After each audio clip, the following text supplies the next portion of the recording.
अस्सलाम वालेकुम दोस्तों, आज हम बात करेंगे कि जिम किस तरह और कौन सा मुंतखब किया जाए। जैसा कि आप सब जानते हैं, मेरे चैनल के नाम के मुताबिक मेरा मकसद ये है कि मैं वो मालूमात आपके साथ शेयर करूं जो अमूमन एक आम शख्स को मालूम नहीं होती। चलें तो फिर शुरू करते हैं आज के मौजू पर बात। जैसे कि मैं पिछली वीडियो में बता चुका हूँ कि मुझे जिम जाते हुए काफ़ी अरसा हो चुका है। इस दौरान मैंने कई जिम ज्वाइन किए और वक्त के साथ साथ मुख्तलिफ़ जगहें ट्राई की। इस तजर्बे के दौरान जो बातें मैंने मुशाहिदा की वो आज वीडियो में आपसे शेयर करूंगा ताकि आपके लिए जिम का इंतखाब आसान हो जाए। सबसे पहली और अहम चीज़ है जिम की लोकेशन। मेरे ख़्याल में ये बहुत ज़्यादा अहमियत रखती है। मैं इस बात पर यकीन रखता हूँ कि जिम हमेशा घर के करीब होना चाहिए ताकि जब भी आपका दिल करे आप आसानी से जिम जा सकें। आजकल हर किसी की अपनी मसरूफ़ियात हैं, कभी सुबह वक्त मिलता है, कभी शाम में और कभी रात में। अगर जिम नज़दीक होगा तो आपके लिए जाना आसान होगा, चाहे आप थके हुए क्यों ना हों। आप जानते होंगे कि सिर्फ़ 1 घंटे में ख़ुद को फ्रेश करके आप जिम जा सकते हैं। मेरी ज़ाती राय यह है कि वॉकिंग डिस्टेंस वाला जिम सबसे बेहतर है, बजाय इसके कि आपको वहां जाने के लिए बाइक या गाड़ी पर इन्हिसार करना पड़े। इससे बेहतर है कि आप वॉकिंग डिस्टेंस वाला जिम लें। अलबत्ता अगर नज़दीक कोई जिम मौजूद नहीं है तो फिर आपको जिम लोकेशन के साथ साथ पार्किंग की सहूलत को भी देखना पड़ेगा ताकि आप बाद में परेशान ना हों।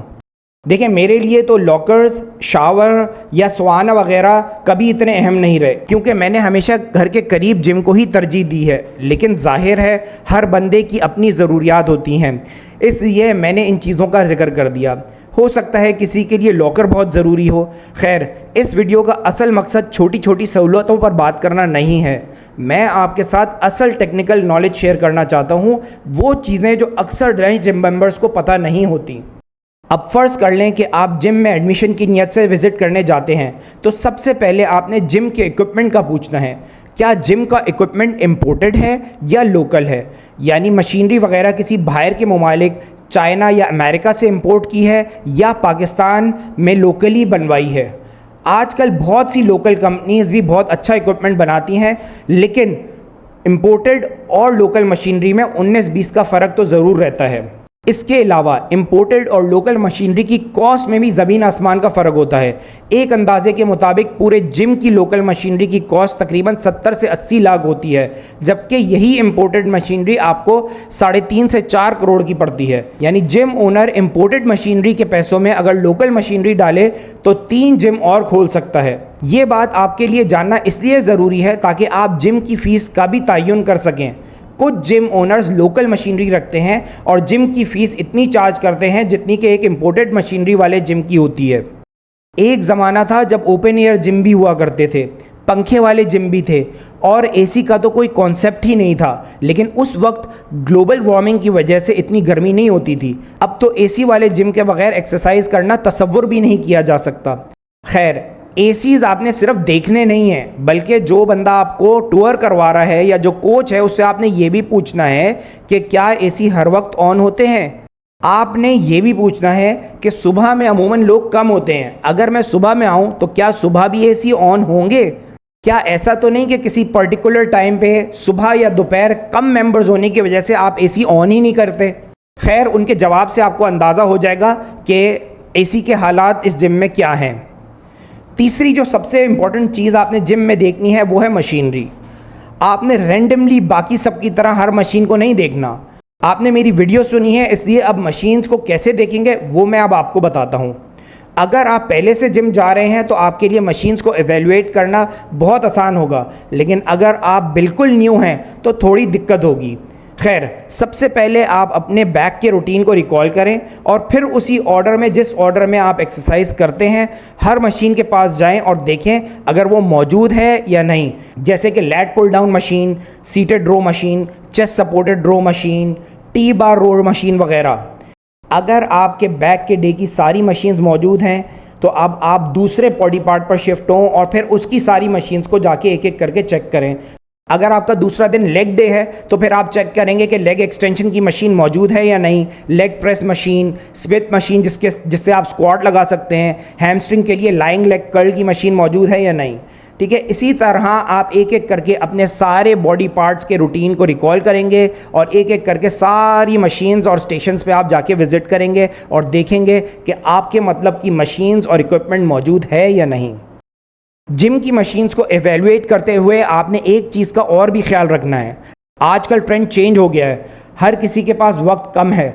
बहुत से जिम्स ने प्लेट लोड करने वाली मशीन्स भी रखी हुई हैं जो बहुत परेशानी का बायस बनती हैं।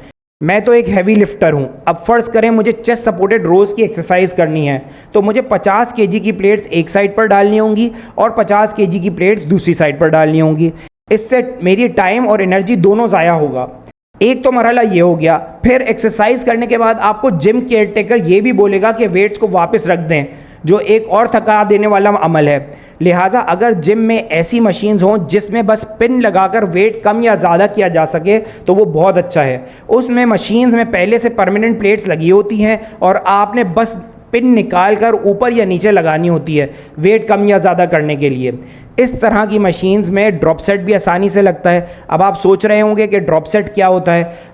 ड्रॉप सेट में सिंपली आप ज़्यादा वेट से एक्सरसाइज शुरू करते हैं और एक ही सेट में वेट कम करते जाते हैं और मज़ीद रैप्स निकालते जाते हैं। मसलन आपने 30 केजी से 20 रैप्स निकाले, फिर आपने पिन ऊपर करके वेट कम किया और 25 केजी से 10 रैप्स और निकाल लिए, फिर पिन मज़ीद ऊपर की और 20 केजी से 5 रैप्स और निकाल लिए, तो इसे कहते हैं ड्रॉप सेट। अब यही काम अगर आपको मैनुअल वेट डालने वाली मशीन में करना पड़े तो कितना मुश्किल होगा। खैर, इसके बाद आपने डंबल्स के रैक को देखना है। आजकल लोहे की प्लेट्स वाले डंबल्स का तो दौर चला गया है। अब तो सिलिकॉन या रबर कोटेड डंबल्स आते हैं जो ज़मीन पर रखने से आवाज़ नहीं करते। आपने ये भी देखना है कि डंबल्स के सेट एटलीस्ट 2 से 3 पेयर ज़रूर हों। जैसे 5 केजी का डंबल है तो उसका सिर्फ एक सेट ना हो, उसके कम से कम 2 सेट्स तो हों। अगर कोई मेंबर एक सेट यूज़ कर रहा है तो आप दूसरे सेट से एक्सरसाइज कर सकें। उसके अलावा आपने फ्लोरिंग भी देखनी है। बहुत से जिम्स में रबर फ्लोरिंग ही नहीं होती।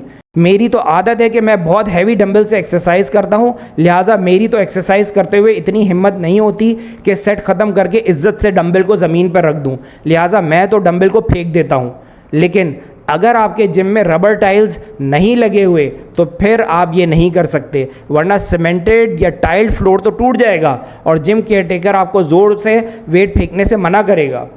ये सारी बातें जो मैं आपसे कर रहा हूँ ये आपको शायद बहुत ज़्यादा लग रही होंगी, लेकिन एक्चुअल में जब आप ये सब करेंगे तो इसमें 10 मिनट से ज़्यादा नहीं लगेंगे। लेकिन बगैर वैल्यूएशन के जिम में फ़ीस देकर आप बाद में ज़रूर रिग्रेट करेंगे। इससे बेहतर है कि आप पहले अच्छी तरह जिम का जायज़ा लें और फिर फाइनल डिसीजन लें। खैर, अपने डिस्कशन को आगे लेकर चलते हैं। बहुत से लोग जिम कार्डियो ट्रेनिंग के लिए भी जाते हैं, जिसमें treadmill, elliptical trainer, stationary bike, spin bike, rowing machine, stair climber, stepper वगैरह होते हैं। इन मशीन्स में ज़्यादा कॉमनली तो लोग ट्रेडमिल और स्टेपर वगैरह यूज़ करते हैं, लेकिन कुछ जिम में इनकी तादाद बहुत कम होती है, क्योंकि आजकल जिम में ख़वातीन भी आती हैं जो कसरत से ट्रेडमिल यूज़ करती हैं। तो मेरे हिसाब से एटलीस्ट 3 ट्रेडमिल्स तो होनी चाहिए एक जिम में, वरना आप कोच या एडमिन से पूछें कि ट्रेडमिल पर जगह मिल जाती है आसानी से या लंबा वेट करना पड़ता है। और एक जो कॉमन फॉल्ट मैंने ट्रेडमिल्स में देखा है वो ये है कि जिम में ट्रेडमिल्स तो रखी होती हैं लेकिन अक्सर ख़राब भी होती हैं, जो जिम ओनर अपनी लेज़ीनेस की वजह से रिपेयर ही नहीं करवा रहा होता।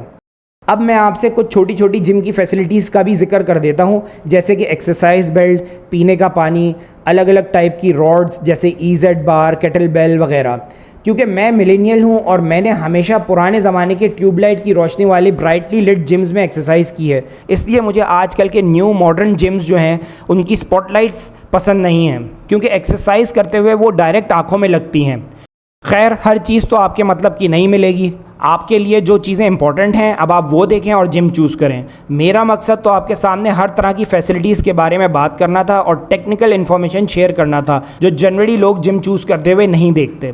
एक बात जो इन सारी फैसिलिटीज़ से ज़्यादा अहम हो सकती है वो मैंने इस वीडियो के आखिर के लिए रखी थी, और वो है जिम का कोच।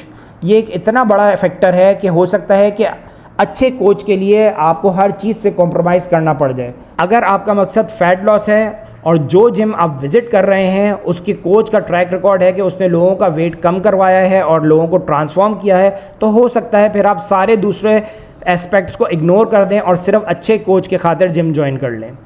अच्छा कोच कैसे चुना जाए और उसको कैसे एवेलुएट किया जाए उसकी मैं एक अलग से वीडियो बनाऊँगा। अगर आपको ये वीडियो पसंद आई है तो इसे लाइक करें, चैनल को सब्सक्राइब करें और बेल आइकन को ज़रूर दबाएं ताकि आपको आइंदा आने वाली वीडियो वक्त पर मिल सके।